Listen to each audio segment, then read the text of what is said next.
Madam ఇప్పుడు మీరు కూడా కోచింగ్ ఇస్తున్నారు కదా మేడం. సో ఎట్లా ప్రిపేర్ చేస్తారు మీ దగ్గరికి? కోచింగ్ సెంటర్స్ అది సిఎస్బి కావచ్చు, హైదరాబాద్ నుంచి ఢిల్లీ వరకు కోచింగ్ సెంటర్స్ అన్నీ కూడా ముందు విద్యార్థులకి, అభ్యర్థులకి బేసిక్స్ చెప్తాయండి. దాదాపు కోచింగ్ సెంటర్స్లో కోచింగ్ అనేది 10 నెలల నుంచి 12 నెలల వరకు ఉంటుంది. రకరకాల టీచర్స్ ఉంటారు, బేసిక్స్ చెప్తారు.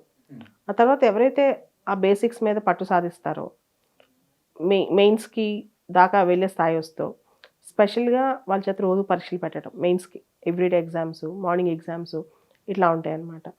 సో 1 ఇయర్ బేసిక్ కోచింగ్ ఉంటుంది. ఆ కోచింగ్ తర్వాత మెయిన్స్కి వెళ్ళే వాళ్ళకి స్పెషల్గా మళ్ళీ ఎవ్రీడే ఎగ్జామ్స్ ఉంటాయి. మళ్ళీ ఇంటర్వ్యూకి వెళ్ళే వాళ్ళకి అక్కడి నుంచి ఇంటర్వ్యూకి స్పెషల్ గైడెన్స్, మాక్ ఇంటర్వ్యూస్ ఇవన్నీ ఉంటాయి. ఇది ఒక సైకిల్ అండి. ఇది ప్రిలిమ్స్, మెయిన్స్, ఇంటర్వ్యూ అనేది ఒక సైకిల్. ఈ సైకిల్లో ప్రతి స్థాయిలో ఏ స్థాయికి కావాల్సిన నిపుణత కానీ, ఫీడ్ కానీ కోచింగ్ సెంటర్స్లో ఇస్తామన్నమాట. Okay madam. ఇప్పుడు జనరల్‌గా గ్రూప్స్, సివిల్స్ ఇంకా ఇతరత్ర చాలా కాంపిటేటివ్ ఎగ్జామ్స్ మేడం. ఒక లక్ష్యం పెట్టుకొని వాళ్ళు ముందుకెళ్ళాలంటే ఏ విధంగా ముందుకెళ్ళాలి? ఒక మోటివేషనల్‌గా చెప్పండి. ఎవరైనా సరే కాంపిటేటివ్ పరీక్షలకు వచ్చే ముందే వాళ్ళు కాంపిటీషన్లో టాప్లో ఉండాలని ట్రై చేయాలి.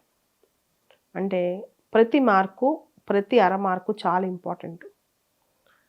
రొటీన్గా మామూలుగా చదువుతున్నాం, నేను అందరిలో ఒకలాగా ఉంటానంటే కాంపిటేటివ్ ఫీల్డ్ పనికిరాదు. నేను ఆ ఎక్స్ట్రా మైల్ వాక్ చేస్తాను, నాకు ఆ ఎక్స్ట్రా మైల్ కావాలి, అలా అనుకున్న వాళ్ళకే ఒక స్థానం వస్తుంది. దీనిలో smart work to out smart others అంటే నువ్వు ఎంత తెలివిగా ఆ ఒక్క మార్క్ని ఎక్స్ట్రా సాధిస్తావు, నీ కింద వాడికి నీకైనా తక్కువ మార్కులు వచ్చిన వాళ్ళకి ఆ తేడా చూపించగలిగితేనే కాంపిటేటివ్ ఎగ్జామ్లో సక్సెస్ అవుతావు. మీరు గమనిస్తే సక్సెస్ఫుల్ క్యాండిడేట్స్ అందరూ కూడా స్మార్ట్ వర్క్ చేసిన వాళ్ళే. సో దాని మీద దృష్టి పెట్టమని నేను చెప్తాను. అంతగా నేను ఎగ్జామ్ ప్రిపేర్ అవుతున్నాను, నార్మల్గా ప్రిపేర్ అవుతానంటే ఈ కాంపిటేటివ్ వరల్డ్లో కష్టం. అలా కాదు, నేను అందరినీ అవుట్ స్మార్ట్ చేస్తాను. నేను అందరికంటే కొంత నిపుణత నేర్చుకుంటాను, అందరికంటే ఆ పాయింట్లో ముందు ఉంటాను అనుకున్న వాళ్ళు ఈ ఫీల్డ్లోకి రావాలి. Okay madam. ఓవరాల్‌గా ఇప్పుడు సివిల్స్ ప్రిపేర్ అవుతున్న వాళ్ళకి, గ్రూప్స్ ప్రిపేర్ అవుతున్న వాళ్ళకి మెటీరియల్స్ అంటే కొన్ని మ్యాగజైన్స్ కానీ, మెటీరియల్స్ కానీ ఇవి ఏవి ఫాలో అయితే బాగుంటుంది? 2 అంశాలండి ఇక్కడ. ఒకటి, ఈ మధ్య కాలంలో civils question papers, groups question papers చూస్తే బాగా స్టాండర్డ్స్ పెరిగాయి. లోకల్గా ఎవరు పడితే వాళ్ళు ఆదర్శ రాసిన పుస్తకాలు చదివితే బాగోదు. దాని నుంచి క్వశ్చన్స్ రావట్లేదు, తప్పులు కూడా వస్తున్నాయి. రెండోది, స్పాంటనిటీ బాగా పెరిగిపోయింది ఎగ్జామ్ హాల్లో. అంటే ఎగ్జామ్ హాల్లోనే బ్రెయిన్ ఉపయోగించి రాసే క్వశ్చన్స్ కూడా ఎక్కువ వస్తున్నాయి. సో ఒకటి, చదివే బుక్స్ హైలీ స్టాండర్డ్ బుక్స్ చదవాలి, గవర్నమెంట్ పబ్లికేషన్స్, స్టాండర్డ్ బుక్స్ చదవాలి. రెండోది, exam techniques, exam hall management techniques, అది కూడా చాలా ఇంపార్టెంట్. ఎగ్జామ్ హాల్లో టైం మేనేజ్ ఎలా చేయాలి, ఎగ్జామ్ హాల్లో నెగిటివ్ మార్కింగ్ ఎలా డీల్ చేయాలి, ఇలా రకరకాల అంశాలు ఉంటాయి. వీటన్నిటిని దృష్టిలో పెట్టుకుని వీళ్ళు ప్రాక్టీస్. అంటే ఈ ప్రిపరేషన్ టైంలో కన్సిస్టెన్సీ ఎట్లా మెయింటైన్ చేసుకుంటే బాగుంటుంది మేడం?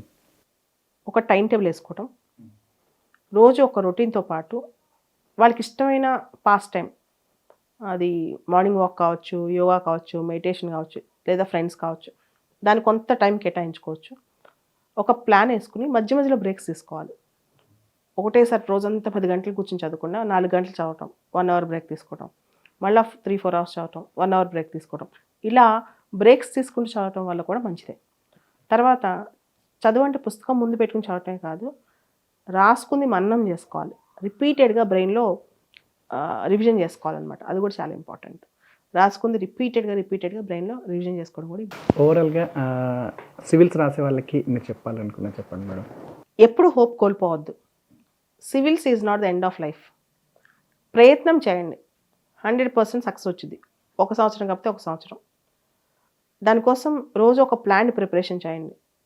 అండ్ సివిల్స్తో పాటు మీరు మీకున్న స్థాయిలో మీకు అందుబాటులో ఉన్న అన్ని కాంపిటేటివ్ ఎగ్జామ్స్ రాయండి.